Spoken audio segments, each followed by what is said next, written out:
Nessie! We may finally get the answer we have been waiting for. Is the Loch Ness Monster real? If it isn't now, was it ever? Did Nessie ever live?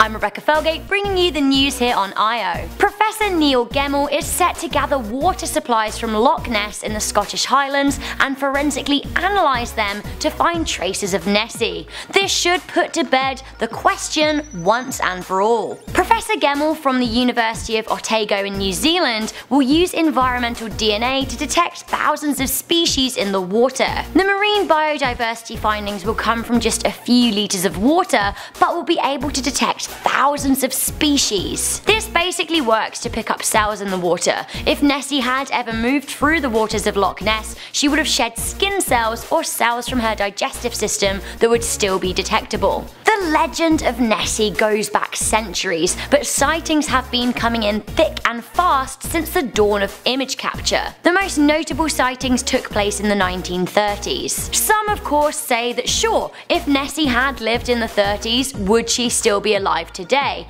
Well, hopefully Professor Gemmell will be able to give us some answers. There have been several deep lake searches using sonar technology which haven't revealed anything conclusive, so hopefully this new method of testing the water will provide some answers. Professor Gemmell said, if there was anything unusual in the loch, these DNA tools would likely pick up that evidence. Well, I have to say, here's hoping. I love a bit of Nessie news, so there we go. Guys, that is all I have on this story, but before I go, I just want to reply to a few comments that you guys left me on my last video, which was about a guy who was electrocuted after sleeping next to his phone charger. Luckily he lived to tell the tale, but it is a cautionary tale. Leave It To Me says, Rebecca is Princess Potato. To be honest, I'll take that. I'm happy with Charlotte being queen of the potatoes, but perhaps I can cut a few ribbons, wear a few crowns as the princess. Tallybubbies wrote, 40 seconds, do some research on what a dog tag is. When someone serves for their country, they get a dog tag that has their date of birth, name, gender, etc.